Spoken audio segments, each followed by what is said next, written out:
Hello friend, जय हिंद। तो कैसे हैं आप? उम्मीद करता हूं कि आप अच्छे होंगे। तो आज हम फिर से आपके सामने लेकर आए हैं कक्षा 10th का गणित चैप्टर 6, जिसका नाम है त्रिभुज या ट्रायंगल।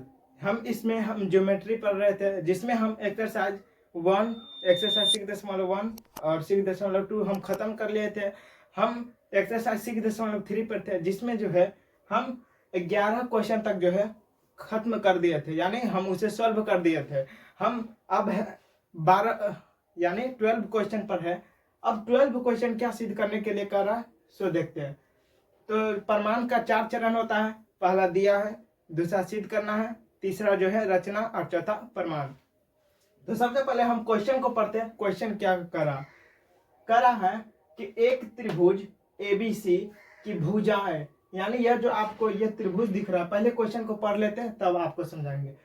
एक त्रिभुज एबीसी की भुजाएं AB और BC तथा माध्यिका AD, मतलब उसी त्रिभुज की माध्यिका AD एक अन्य त्रिभुज, यानी अन्य मतलब दूसरे त्रिभुज PQR की क्रमशः भुजाओं, क्रमशः मतलब लगातार, पहला वाला पहला के साथ, दूसरे वाला दूसरे के साथ, तीसरे वाला तीसरे के साथ। तो क्रमशः भुजाओं AB PQ और QR तथा माध्यिका PM के समानुपाती है, मतलब इसके समानुपाती है, एक ही अनुपात में बराबर है। तो देखिए सिद्ध आकृति 6.41 में।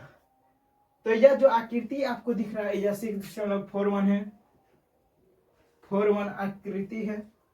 इसमें कर रहा, देखिए कि 6.41 में, और दर्शाइए कि त्रिभुज एबीसी समरूप है, इस त्रिभुज के समरूप है त्रिभुज PQR। एबीसी के एबीसी और त्रिभुज PQR समरूप है, यह हमें दर्शाना है। तो सबसे पहले हम क्वेश्चन को समझ पढ़ते हैं बढ़िया से, तब एक बार और फिर पढ़ते हैं, क्योंकि एक बार पढ़ने से किसी चीज समझ में नहीं आती है, इसीलिए हम 2 बार पढ़ेंगे। 2 बार नहीं समझ में आएगा तो तीसरी बार पढ़ेंगे, तीसरी बार नहीं आएगा तो चौथी बार पढ़ेंगे। एक ना एक बार तो समझ में जरूर आएगा, इसीलिए हम फिर से पढ़ रहे हैं, समझ में आता है कि नहीं। एक त्रिभुज एबीसी, इसमें करा कि एक त्रिभुज एबीसी, थोड़ा थोड़ा करके पढ़िएगा तो समझ में अच्छा आता। तो एक त्रिभुज एबीसी, तो यह जो इस चित्र में 6.41 में हमें त्रिभुज एबीसी का चित्र दिखा, एबीसी की भुजाएं, मतलब इस त्रिभुज की भुजाएं AB, यह जो AB दिख रहा है यह AB और BC, और यह जो है बेस, यह जो BC जो दिख रहा है इसके नीचे वाला BC, AB और BC तथा त्रिभुज की माध्यिका AD, यानी इस त्रिभुज की ABC की माध्यिका AD, यानी इस त्रिभुज की माध्यिका जो है AD। माध्यिका का क्या अर्थ होता है? जो शीर्ष से किसी भुजा पर लंब डाला गया उसे ही हम क्या कहेंगे? माध्यिका का अर्थ होता है जिस भुजा पर माध्यिका खींची जाती है किसी त्रिभुज के शीर्ष से, तो उस भुजाओं को 2 बराबर भागों में बांटती है, यानी BD बराबर CD। इसके तो माध्यिका जो AD अगर BC का माध्यिका होगा तो D क्या होगा? BC का मध्य बिंदु होगा, यानी इसके मिड पॉइंट इस या बीच, यानी BC का बीचों बीच होगा, क्योंकि BD और CD बराबर भागों में बटेगा। इसी तरह AD जो है BC का माध्यिका है। और कह रहा है तथा माध्यिका एक त्रिभुज AD एक माध्यिका है, जिसमें एक त्रिभुज अन्य त्रिभुज, मतलब दूसरे त्रिभुज की बात कर रही है। तो दूसरी त्रिभुज क्या है? PQR। तो हमें यहाँ पर PQR दिख रहा है, तो PQR की क्रमशः भुजाओं PQ, यानी इस त्रिभुज की भुजा PQ और QR, यह जो QR दिख रहा है यह QR तथा माध्यिका PM, यह जो माध्यिका P से खींचा गया जो कि QR पर क्या है? QR को 2 भागों में बांटती है, यानी यह M जो है QR की मध्य बिंदु है। तो PM एक माध्यिका है के समानुपाती है, यानी यह जो AB है यह PQ का अनुपात बराबर BC बटा QR और AD बटा PM, यह हमें दिया हुआ है। और सिद्ध करना कि त्रिभुज ABC समरूप है त्रिभुज PQR। तो सबसे पहले दिया है, क्या दिया है कि त्रिभुज ABC और PQR में, त्रिभुज ABC और त्रिभुज PQR में क्या दिया है हमें त्रिभुज एबीसी और त्रिभुज PQR में कहा है कि AB जो है PQ की यानी क्रमशः बोल दिया कि यह क्रमशः मतलब हो जाएगा पहले वाला के साथ, दूसरे वाला दूसरे के साथ, तीसरे वाला तीसरे के साथ। तो हमें इसमें कहा कि AB बटा PQ बराबर BC बटा QR बराबर AD बटा PM, यह हमें दिया है।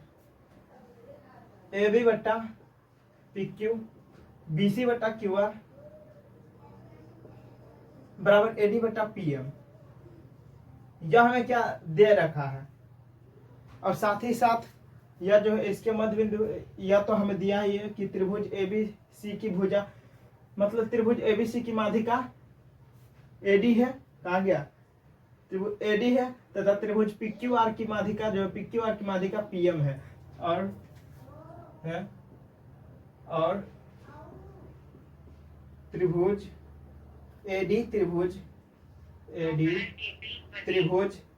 ABC तथा क्या है QR त्रिभुज PQR की माध्यिकाएं हैं, माध्यिका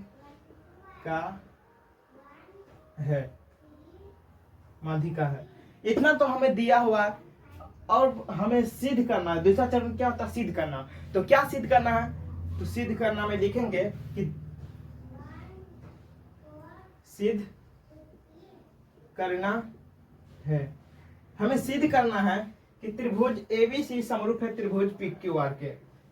त्रिभुज ABC समरूप है त्रिभुज PQR, यह हमें सिद्ध करना है।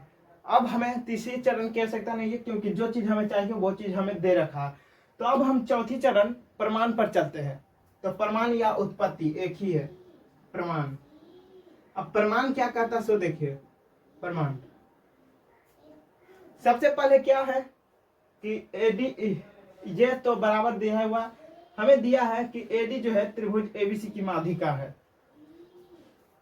चूंकि AD त्रिभुज ABC की माध्यिका है,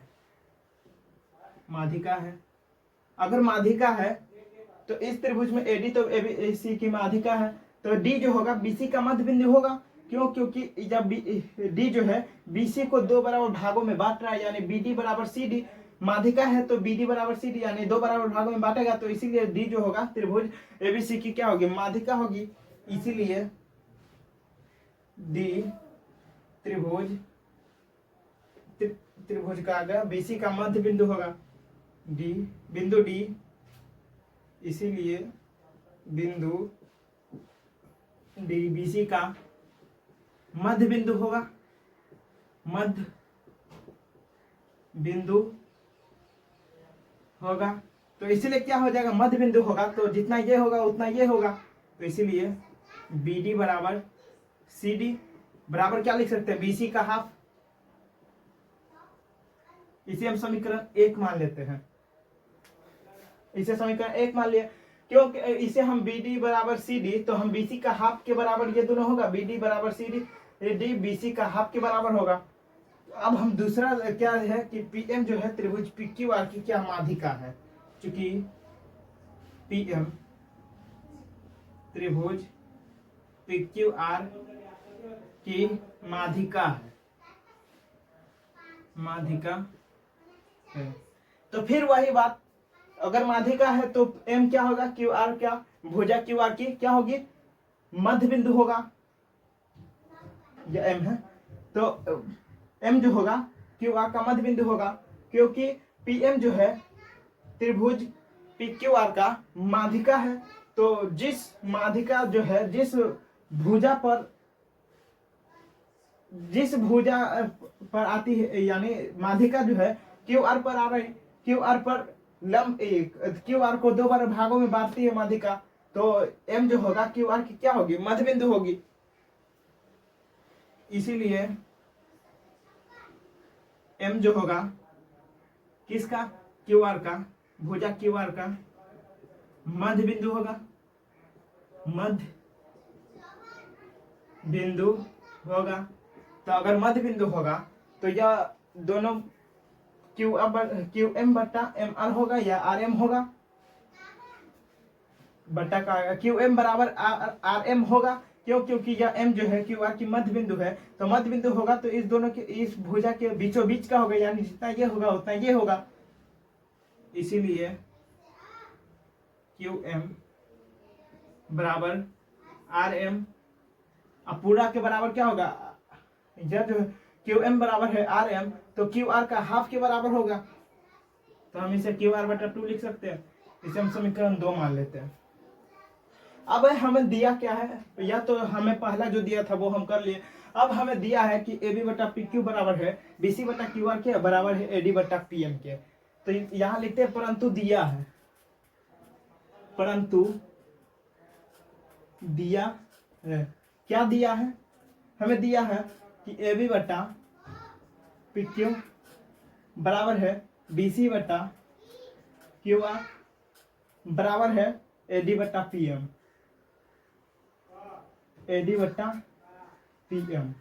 यह तो हमें दिया है, तो हम इसे क्या लिख सकते हैं, ए बी बटा पी क्यू, हम यहाँ ऊपर नीचे भाग देते हैं, बीसी में भी 2 से भाग देते हैं और क्यू आर में भी 2 से भाग देते हैं। अगर हम बीसी बटा 2 लिखे बटा क्यू आर बटा 2 है, तो हम बीसी में भी 2 से भाग दिए और क्यू आर में भी 2 से भाग दिए, तो ये तो 2 से 2 कट ही गया, तो इसे बीसी बटा क्यू आर है, तो हम इसे बीसी बटा 2 बटा क्यू आर बटा 2 तो लिख सकते हैं, क्योंकि 2 से 2 कट जाएगा तो यह इतना ही बचेगा बीसी बटा क्यू आर।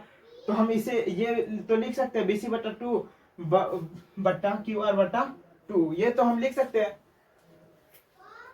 तो इसीलिए हम बीसी में भी 2 से भाग दिए और क्यू आर में भी 2 से भाग दिए, बराबर ए डी बटा पी एम। अब देखिए अब क्या होता है, इसे तो हम ए बी बटा पी क्यू ही लिखेंगे। अब हम बी सी बटा 2 को समीकरण 1 में देखते हैं, किसके बराबर है, BD के, BD के बराबर है, CD के बराबर है। तो हमें सिर्फ अगर इस त्रिभुज में BD बट्टा QM हो जाए, तो इस त्रिभुज में जो है BD बट्टा QM हो जाए, तो हमें क्या हो सकता है, इस दोनों त्रिभुज को हम प्रूव कर सकते हैं, और इस दोनों त्रिभुज में हमें कोण B बराबर कोण Q मिल जाए, तो हमें इस त्रिभुज के जो AB बट्टा PQ और BC बटा QR तो हमें दिया ही है, तो यह कोण B बराबर कोण Q हो जाएगा। तो SAS से यह दोनों त्रिभुज समरूप हो जाएगा, तो हम इसे BC बटा 2 को क्या लेंगे, BD भी लिख सकते हैं, और QR बटा 2 को क्या लिख सकते हैं, QM लिख सकते हैं, QM, और यह AD बटा PM, तो ऐसा ही रहेगा। इसे हम समीकरण कितना 3 मान लेते हैं। अब हमें सिद्ध क्या करना है, पहले हम इस दोनों त्रिभुज को प्रूव कर लेते हैं। त्रिभुज ABD तथा त्रिभुज PQM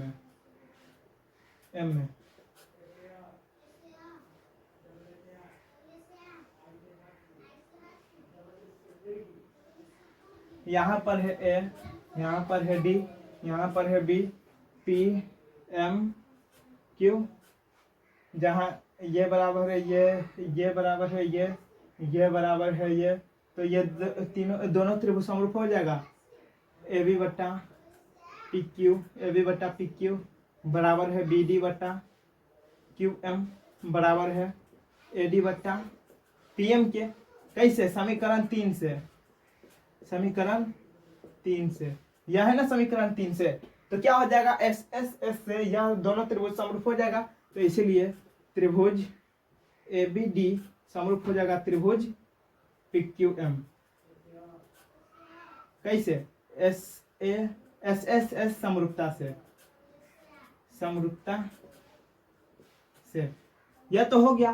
तो अगर ये दोनों त्रिभुज समरूप है तो मतलब समरूप है तो इसके संगत कोण भी बराबर होंगे, तो इसीलिए कोण B बराबर कोण Q हो जाएगा, तो इसीलिए कोण B बराबर कोण Q, इसे हम समीकरण कितना 4 मान लेते हैं। अब हमें प्रूफ क्या करना है, हमें प्रूफ करना है कि त्रिभुज ABC समरूप है त्रिभुज PQR। तो हम यहाँ पर त्रिभुज का चित्र बनाते हैं। त्रिभुज एबीसी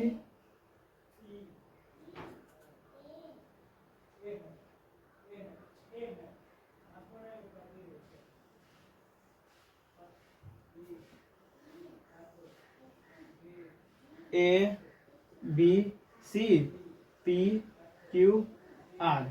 इस त्रिभुज में हमें ए बी बट्टा पी क्यू बराबर है बी सी बट्टा क्यू आर के, और हमें कोण क्यू बी बराबर कोण क्यू आ गया है। तो इसीलिए हम लिखेंगे त्रिभुज ए बी सी तथा त्रिभुज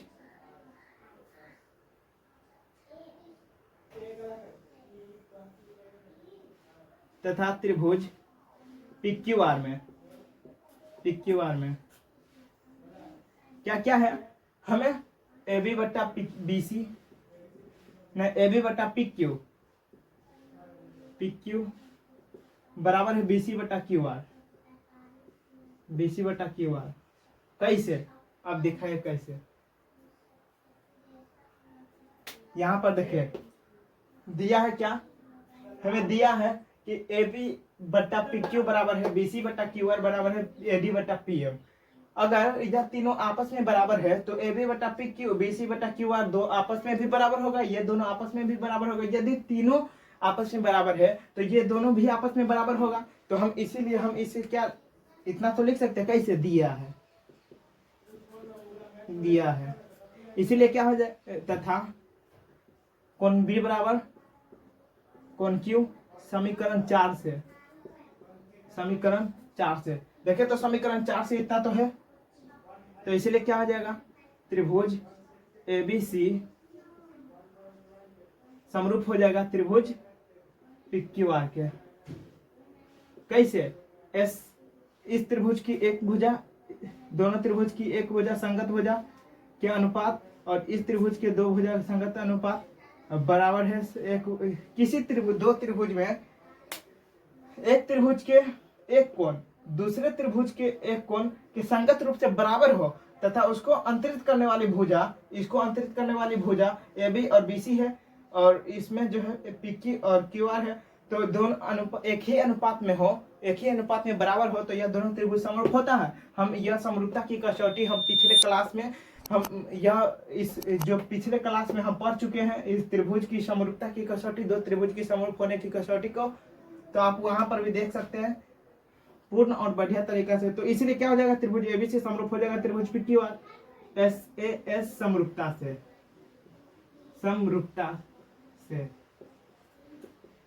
प्रूव। यही तो हमें प्रूव करना था।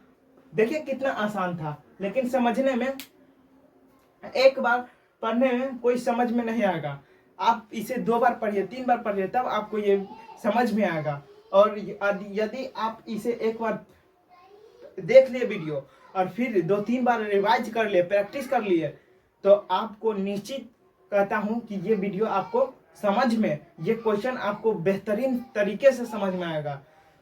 तो आज के क्लास यहीं पर खत्म करते हैं। तो जय हिंद, जय भारत।